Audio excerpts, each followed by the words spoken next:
बच्चों, good morning बच्चों। आज हम 7th क्लास की जो ज्योग्राफी का जो चैप्टर है उसके लेसन नंबर 3 हमारी बदलती पृथ्वी, उसके बारे में अध्ययन करेंगे। लेसन नंबर 3 है 7th क्लास का जो चैप्टर है हमारी बदलती पृथ्वी।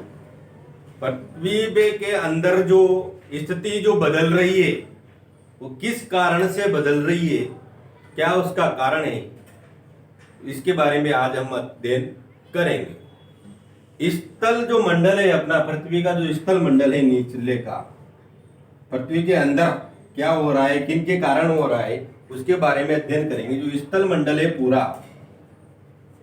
स्थल मंडल, उसके बारे में अध्ययन करेंगे। नीचे क्या है, स्थल मंडल में अनेक प्लेटें विद्यमान है। जैसे स्थल मंडल में अनेक प्लेटें हैं अंदर, जिन्हें स्थलीय मंडल प्लेटें कहते हैं। आपको जानकर आश्चर्य होगा कि ये प्लेटें हमेशा धीमी गति से चारों तरफ घूमती रहती है। धीमी गति से ये प्लेटें चारों तरफ पृथ्वी के अंदर घूमती रहती है, ऐसे चलती रहती है। उसके बाद देखो, प्रत्येक वर्ष केवल कुछ किलोमीटर के लगभग पृथ्वी के अंदर पिघले हुए मेग्मा में होने वाली गति के कारण ऐसा होता है। जो मेग्मा रहता है पृथ्वी के अंदर, जो प्लेटों के अंदर जो पिघलता है मेग्मा, उसके कारण ये होता है। पृथ्वी के अंदर पिघला हुआ मेग्मा एक वृत्तीय रूप में घूमता रहता है। पृथ्वी के अंदर जो मेग्मा है वो एक वृत्तीय रूप में घूमता रहता है। जैसा कि क्रियाकलाप में दिखाया गया है, प्लेट की गति के कारण पृथ्वी की सतह पर परिवर्तन होता है। जो प्लेटें जो गति करती है, ये जो प्लेटें गति करती है, इसके कारण ही इधर ऊपर अपने पृथ्वी पर परिवर्तन होते रहते हैं। पृथ्वी की गति उन बलों के आधार पर विभाजित किया गया है जिनके कारण ये गतियां उत्पन्न हुई है।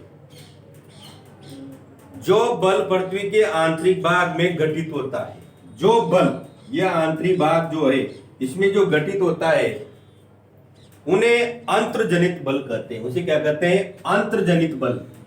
पृथ्वी के अंदर जो बल लगता है, जो घटित होता है, उसे अंतर्जनित बल कहते हैं। जो उस धीमी गति से लगता रहता है। इसमें जो घटनाएं होती है, आकस्मिक अचानक जो घटनाएं होती है, वो होती है भूकंप, ज्वालामुखी, भूस्खलन। ये घटनाएं अंतर्जनित बल के कारण घटित होती है, जो पृथ्वी के अपन को बाहर नजर आती है। उसके बाद देखिए आप, इन आकस्मिक जो गतियां हैं, इन जो घटनाएं होती है, इनके कारण पृथ्वी की जो स्थल मंडल है उस पर बहुत सारी हानियां आपको नजर आएंगी। पृथ्वी की सतह पर अत्यधिक हानियां ये घटनाएं पहुंचाती है। ज्वालामुखी भूप्रपट्टी पर खुला हुआ एक ऐसा छिद्र होता है जिससे पिघलते हुए पदार्थ अचानक निकलते हैं। ज्वालामुखी देखिए आपने, जो स्थल मंडल है उसका भूभाग पट के ऊपर बहुत सारा लावा निकलता है ज्वालामुखी से। क्रेटर जो उसका मुंह रहता है ऊपर, जैसे ज्वालामुखी, यहां से ज्वालामुखी निकलती है, ये जैसे ज्वालामुखी ये निकलती है ऊपर, तो यहां से ये इसका मुंह जो है इसे क्या कहा जाता है? क्रेटर। क्या कहा जाता है? क्रेटर। ये जो मुंह है इसका क्रेटर कहते हैं इसे। और अंदर जो निकलता है इससे, यहां से, उसे कहते हैं लावा। क्या कहते हैं उसे बच्चों? लावा। और जो ये लावा निकलता है गैस और राख के रूप में, इसके रूप में गैस से निकलती है। उसके बाद गैसों और राख के रूप में राख भी निकलती है इसमें से, अंदर से पिघला हुआ लावा। ऐसे ज्वालामुखी ऊपर निकलती है, इनसे भी बहुत सारी।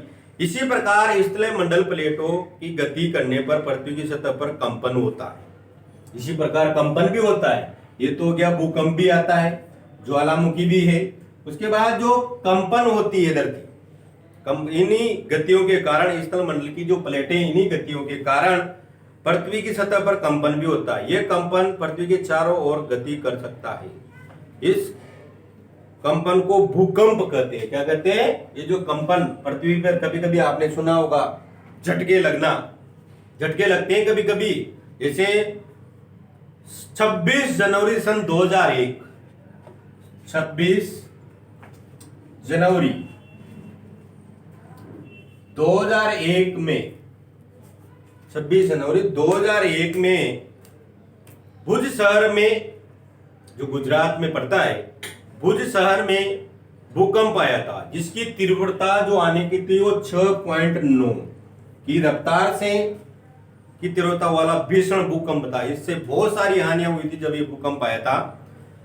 स्कूल में और शहर में आग लगना, बहुत सारे, मतलब इससे जो स्थल मंडल में जो हानियां हुई वो बहुत सारी आकस्मिक हानियां हुई थी। स्कूल बहुत सारे प्रभावित हुए। स्कूल की इमारतें गिरने से कम 900 छात्र और 31 शिक्षकों की मौत हुई थी। इसमें 931 छात्र, जब ये भूकंप आया था भुज में, गुजरात के शहर भुज में जब ये भूकंप आया था, कच्छ के भुज में, जब 931 छात्र इसमें अपनी जान गंवा चुके थे। उसके बाद कम से कम 31 टीचर, कितने? 31 टीचर जो इसमें अपनी जान गंवा चुके थे। भुज की जो तबाही हुई, जो भुज में तबाही हुई, फोन की जो लाइनें, जल पाइप की लाइनें, उसके बाद विद्युत स्टेशन, संचार लाइनें सभी अवरोधित हो गई। सारे चीजें बंद हो चुकी थी। जब ये कच्छ में, भुज में, जब ये भुज शहर में जब ये भूकंप आया था, तो जो पाइप लाइनें थी, जो संचार की जो लाइनें थी, फोन लाइनें थी, वो सब कुछ बंद हो चुकी थी। स्कूल की इमारतें, बहुत सारी इमारतें गिर चुकी थी। भूकंप के 3 दिन बाद भी हर व्यक्ति तक भोजन, कंबल आदि दवाएं पहुंचाने के कारण हालत चिंताजनक रही। मतलब वहां बहुत दिनों तक तो उनकी हालत काबू में नहीं आई। उसके बाद देखिए, भूकंप की भविष्यवाणी संभव नहीं है। ये जो घटनाएं होती है, इनकी भविष्यवाणी आगे से आगे अपन कर नहीं सकते, केवल सतर्कता बरत। लेकिन यदि हमें पहले से तैयार हो तो प्रभाव को निश्चित रूप से कम किया जा सकता है। अगर हम निश्चित रूप से पहले से, कुछ समय से पहले तैयार हो जाएं, थोड़े बहुत अनुमान के अनुसार, तो हम इसे कम से कम किया जा सकता है। स्थानीय लोगों को सामान्य तरीकों से भूकंप की संभावना का अनुमान लगाते हैं, जैसे जानवरों के व्यवहार का अध्ययन, तालाब में मछलियों की उत्तेजना, सांपों का धरातल पर आना, ये अनुमान लगाया जा सकता है। पहला अनुमान है, जानवरों के व्यवहार में कुछ अलग सा लगने लगता है उनके अध्ययन में। उसके बाद है, तालाब में जो मछलियां हैं वो, उनकी उत्तेजना बढ़ जाती है, वो इधर उधर भागने लगती है तालाबों में। उसके बाद है, सांपों का धरातल पर आ जाना, सांपों का धरातल पे आ जाना। ये बहुत सारी चीजें हैं जो भूकंप आने के पहले संदेश हैं, उनके निर्देश हैं। अब आगे देखिए बच्चों, आगे देखिए बच्चों, अपन भूकंप के बारे में ऐसे कुछ, ये जो अंतर्जनित जो बल है, ये जो गतियां हैं, इनके बारे में अपन अध्ययन करेंगे। भूकंप जब भुज में आया था 26 जनवरी 2001 को, तो इसमें बहुत सारी हानियां हुई थी। स्कूल की इमारतें गिरी, बच्चों ने भी अपनी जान गंवाई, 31 टीचर इसमें अपनी जान गंवा चुके थे। उसके बाद ज्वालामुखी जो है, ये जो इसका मुंह रहता है, इसे क्रैटर कहते हैं, इससे निकलने वाले को लावा, और इसमें जो गैस और राख निकलती है। उसके बाद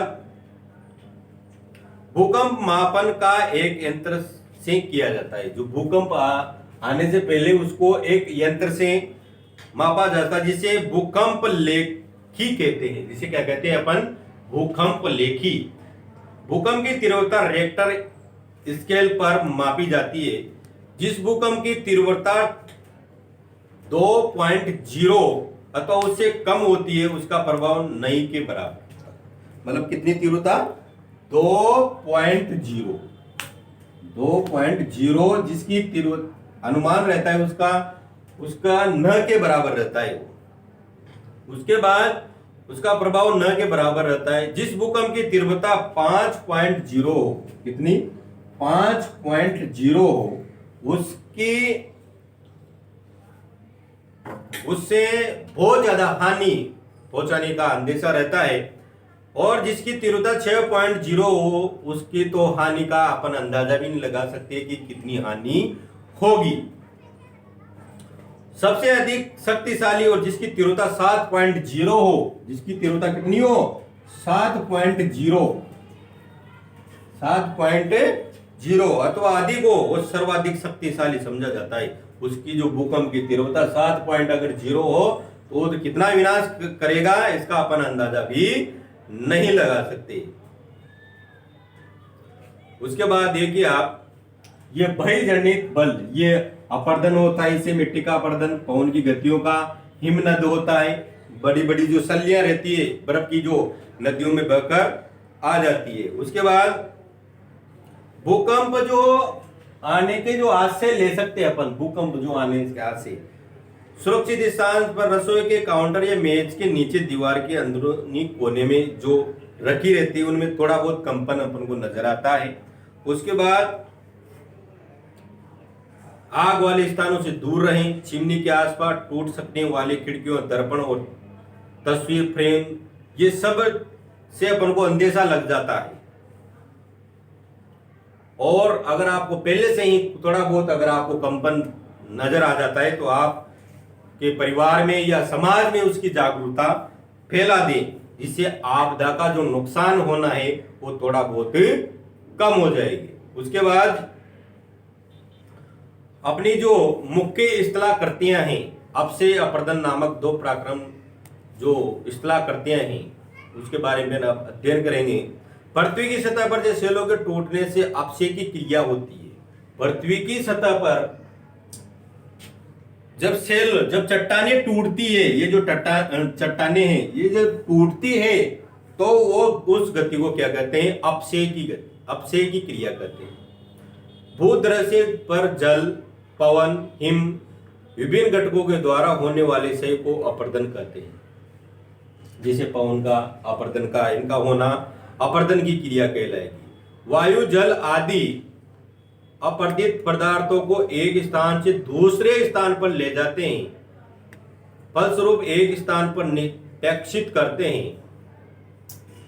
ये पृथ्वी की धरातल पर विभिन्न स्थलाकृतियों का निर्माण करते हैं। उसके बाद देखिए आप, अगली जो टॉपिक है अपने, नदी के कार्य। नदी के जल से दृश्य भूमि का अपर्दन होता है। जब नदी जोर से गिरती है तो उससे बहुत सारी भूमि का अपर्दन होता है। जब नदी किसी खड़े ढाल वाले स्थान से अत्यधिक कठोर छेल पर ढाल वाली घाटी में गिरती है तो ये जलप्रपात बनती है। तो जैसे नदी निकल रही है और ऐसे गिर रही है तो इसे कहते हैं अपन जलप्रपात। क्या कहते हैं, जलप्रपात, इसे कहेंगे अपन जलप्रपात। जैसे नदी बह रही है यूं और फिर एकदम नीचे चट्टान पर गिरती है तो इसी को कहेंगे अपन जलप्रपात। जब नदी मैदानी क्षेत्र में प्रवेश करती है तो वह मोड़दार मार्ग पर बहने लगती है। नदी के इन्हीं बड़े मोड़ों को विपर्स कहते हैं। क्या कहते हैं, विपर्स। जब नदी मैदानों में प्रवेश करती है और घूम घूम के जब चलती है नदी, क्या नदी जब ये घूम घूम कर जब चलती है तो इस क्रिया को अपन क्या कहेंगे, विस्पर। क्या कहेंगे, आगे देखिए तो इस घूमदार जो नदी जैसे बहती है, घूम घूम के इसे नदी बहती है तो इसे कहते हैं विपर्स। आगे देखिए, समय के साथ विपर्स लूप नदी के से कट जाते हैं और एक अलग झील बनाते हैं जिसे अपन चाप झील भी कहते हैं। बहुत सारी नदियां फिर बहते बहते एक झील नुमा अगर बन जाती है तो उसे कहते हैं अपन चाप झील भी कहते हैं। क्या कहते हैं, चाप झील भी कहते हैं। कभी कभी नदियों के तटों से बाहर बहने लगती है और बाढ़ के कारण नदी के तटों को निकटवर्ती क्षेत्र महीन मिट्टी और अन्य पदार्थों का निक्षेपण करती है। तो ऐसी मिट्टी और ऐसे पदार्थों को अवसाद कहते हैं। क्या कहते हैं, अवसाद। इससे समतल उपजाऊ बाढ़ग्रस्त मैदानों का निर्माण होता है। और उत्थित तटों का जो तटबंध है उसे तटबंध भी कहते हैं। आगे देखिए अब आप, अगला जो टॉपिक आएगा आपका वो आएगा समुद्री तरंग के कार्य क्या क्या होते हैं। आगे देखिए बच्चों, अब अपन कल समुद्री तरंग के कार्य इसके बारे में अध्ययन करेंगे। आज हमने जो पढ़ा हमारी बदलती पृथ्वी, उसमें जो पृथ्वी की जो गतियां हैं जैसे अंतर्जनित बल, भयजनित बल, इसके बारे में अपन ने अध्ययन किया था। भूकंप, ज्वालामुखी, भूस्खलन इसमें आते हैं। भयजनित बल है जैसे अपरदन मिट्टी का कटाव हो रहा है, पवनें चल रही है बहुत तेज, इससे भी। और हिमनद इसके बारे में, और जो ज्वालामुखी और भूकंप इनके बारे में अपन ने अध्ययन किया। ज्वालामुखी जो जो इस मुंह से निकलती है उसे क्रेटर कहते हैं, और इससे निकलने वाला जो मेघमा उसे लावा, और इसमें से जो निकलती है गैस और राख के रूप में ये निकलती है। इनसे होने वाली हानियां, बहुत सारी हानियां रहती है। इसी के साथ धन्यवाद, और कल जो अपन पढ़ेंगे समुद्री तरंग के कार्य।